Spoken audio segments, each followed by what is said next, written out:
নমস্কার, আমি অভিজিৎ। আবার একটা টপিক নিয়ে আজকে আপনাদের সাথে আলোচনা করব, যেটা আমাদের মনের মধ্যে সবসময় প্রায় হয়ে থাকে যে কি করে আমাদের যে যত কর্ম আছে, মানে আমাদের এই জীবনের কর্ম এবং বাকি জীবনের যত ফেলে আসা কর্মগুলোকে কিভাবে আমরা তাড়াতাড়ি এক্সস্ট করব বা শেষ করব। তার কারণ দেখুন, মানুষের প্রত্যেকটা মানুষের জীবন কিন্তু সমান নয়। মানে ধরুন, আপনার জীবনের যে দুঃখ কষ্টগুলো আছে, ধরা যেতে পারে একটু বেশি আছে, আমার একটু হয়তো কম আছে। আবার অন্যদিকের একটা মানুষের হয়তো এত বেশি আছে, সে নিতেই পারছে না, এত বেশি কষ্ট হচ্ছে তার। তো সেই সময় দেখবেন, যখন যে যত বেশি জ্বালাতন পায়, মানে এই প্রকৃতিতে থাকার সময়, তখন তার মনে হয় যে আর কত কর্ম বাকি আছে, যেগুলো তাড়াতাড়ি শেষ করে আমি চলে যেতে পারলেই হয়। দেখবেন, আপনি যখন খুব বিরক্ত হয়ে যান বা আপনার পারিপার্শ্বিক চারিপাশের অবস্থা এমন খারাপ সিচুয়েশনের মধ্যে দিয়ে আপনি যান যে আপনি নিতেই পারেন না, এটা প্রত্যেকটা মানুষের জীবনে একবার না দুবার আসেই। তো সেই সময় আমাদের এই জিনিসগুলো মনে হয় যে কি এমন কাজ আছে যেটা করলে পরে আমাদের এই ভবলীলা সাঙ্গ হবে এবং আমরা এক নতুন পথের হদিশ পাবো। তো অনেকেই এটাকে নিয়ে ভাবে যে কি এমন কাজগুলো বাকি রয়ে গেছে যার জন্য আমাকে এখনো শাস্তি পেতে হচ্ছে। তো এটা আসলে শাস্তি বলতে পারেন এক অর্থে, কারণ আমাদেরই তো কোনো কাজকর্মগুলো বাকি থেকে গেছে। তো সেইগুলোকে ঠিকঠাক করে আমরা করিনি, হয়তো মাকে ঠিক মতন দেখার কথা ছিল, ঠিক মতন দেখিনি। তো এই জন্মে সে আপনার বউ হয়ে এসছে বা মা হয়েই এসছে, এসে আপনাকে অত্যন্ত জ্বালাতন করছে, এবং যেটাকে আমরা বলি ইংরেজিতে নার্সিসিস্ট। আপনি যদি কোনো সময় পারেন তো গুগলে এই শব্দটা একবার সার্চ করে দেখবেন যে নার্সিসিস্ট প্যারেন্টস বলে, বা নার্সিসিস্ট ওয়াইফ, নার্সিসিস্ট হাজব্যান্ড। খুবই টক্সিক একটা আর কি এনভায়রনমেন্টের মধ্যে তখন সে মানুষকে দিয়ে যেতে হয়, সে ওটা বাড়ির হোক অথবা বাইরের হোক। বাড়িতেই বেশি হয়। দেখুন, বাইরের যে ঝামেলাগুলো আছে সেগুলো আমরা ঝগড়াঝাটি করে ম্যানেজ করে সেগুলোকে আমরা অতিক্রম করে চলে আসতে পারি, কিন্তু আমাদের ঘরকে সামলানো কিন্তু অনেক বড় ব্যাপার, যেটা আমরা সত্যিকারের ভাবে অত সহজে অতিক্রম করতে পারি না। তো আসলে না, এই যে যত জীবনের কর্ম আছে, এই জীবন এবং যত লক্ষ লক্ষ জন্ম, এগুলোর কর্ম কিন্তু আপনি না ওইভাবে না শেষ করতে পারবেন না। আপনি ভাবছেন আমি সমস্ত কর্মকে সব ঠিক করে দেবো, মানে যদি আমার মায়ের সাথে খারাপ ব্যবহার করেছিলাম একটা জীবনে, তো আমি সেই আমার সাথে তাহলে এই যে জন্মে যত খারাপ ব্যবহার সে করুক না কেন, আমি ভালো ব্যবহারই করবো। এবার আপনি সেটা একটা জন্মের দেখছেন, এবং বহু লক্ষ লক্ষ কোটি কোটি জন্ম হয়ে গেছে, সেগুলো আপনি আর হয়তো নাও ঠিক করতে পারেন। তাহলে উপায় কি আছে? উপায় একটাই, জানেন তো, আমাদের মন।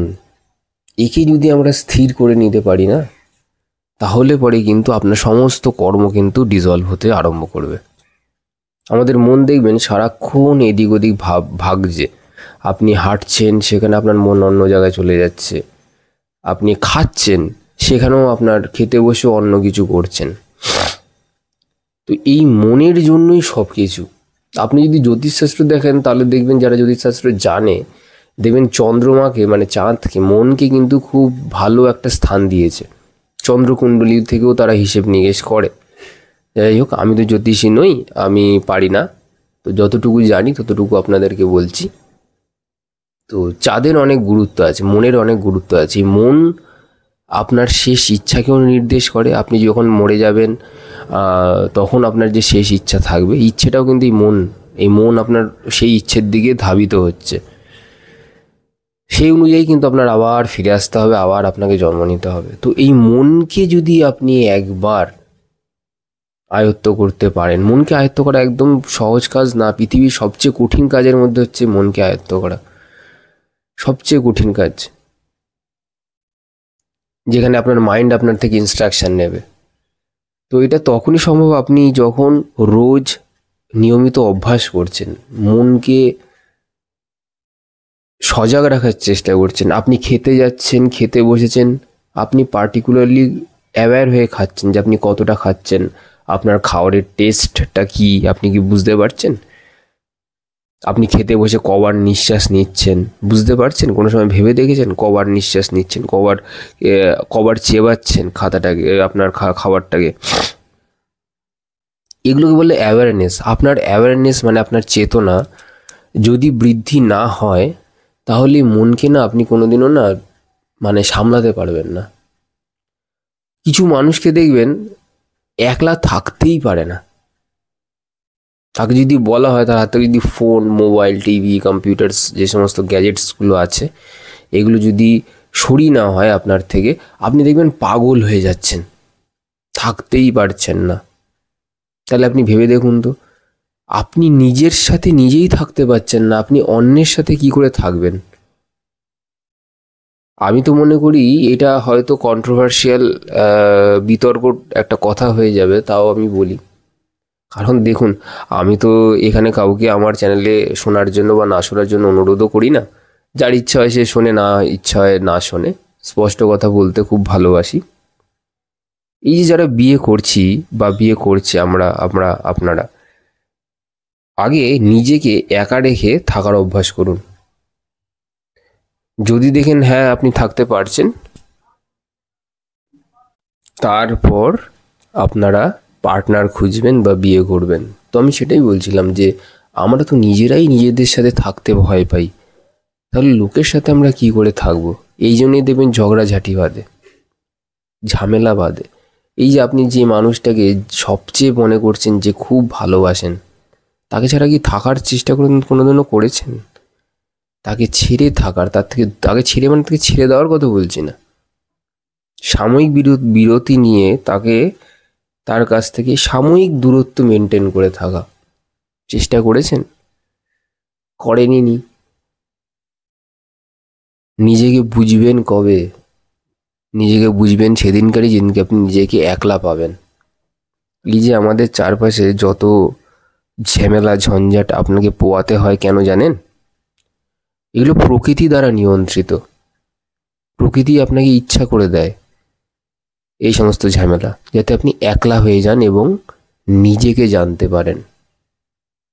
অথচ আমাদের সামনে যখন ঝামেলা আসে, আমাদের পারিবারিক যখন বিবাদ আসে, আমরা যখন আলাদা হয়ে যাই, আমরা ভগবানকেই দোষারোপ করতে থাকি, প্রকৃতিকেই দোষারোপ করতে থাকি যে তোমার জন্যই এই সব কিছু নষ্ট হয়ে গেল, আলাদা হয়ে গেল।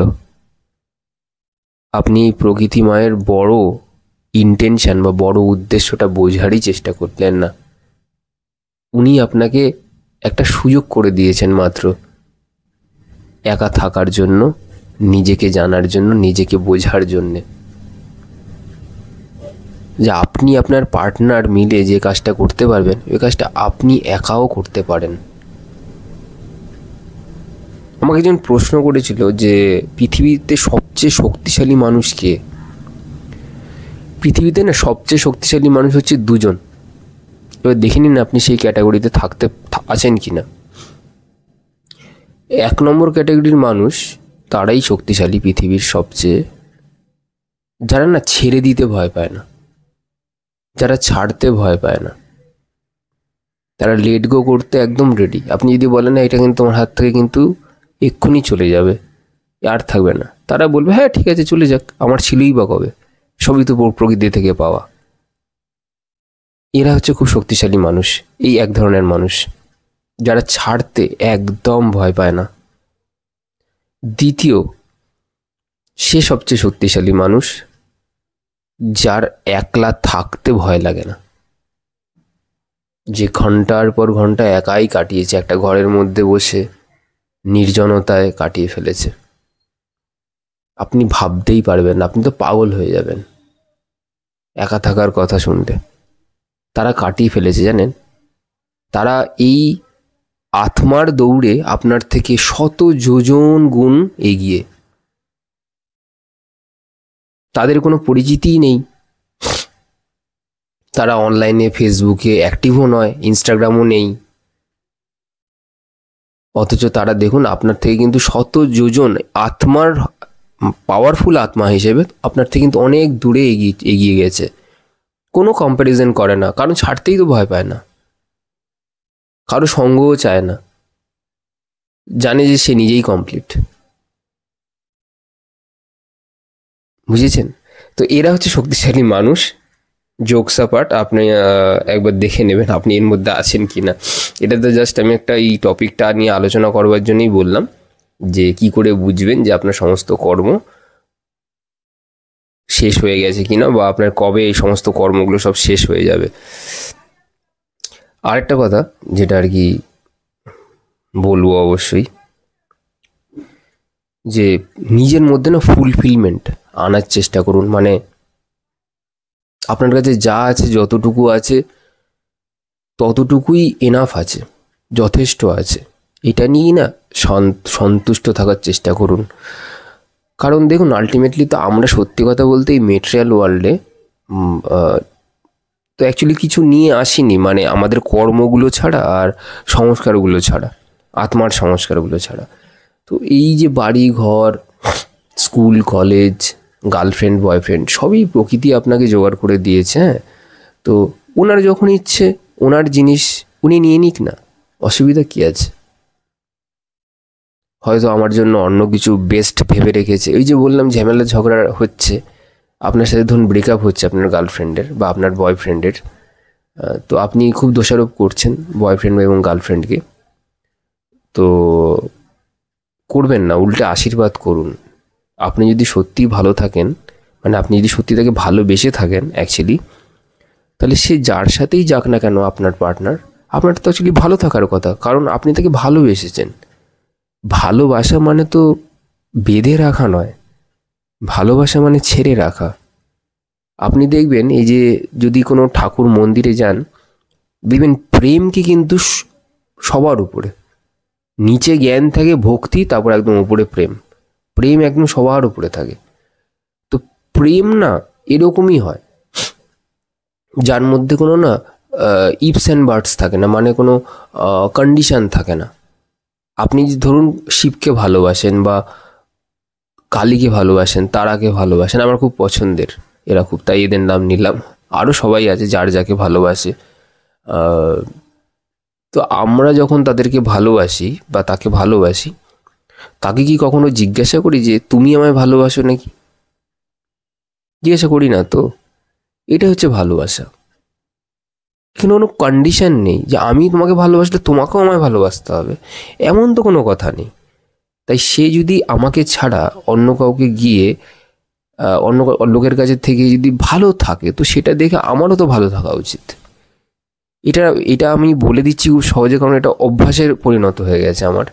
তাই জন্যে আমি সবাইকে বলবো যে আপনি নিজের মধ্যে এই অভ্যাসটাকে ডেভেলপ করতে শিখুন।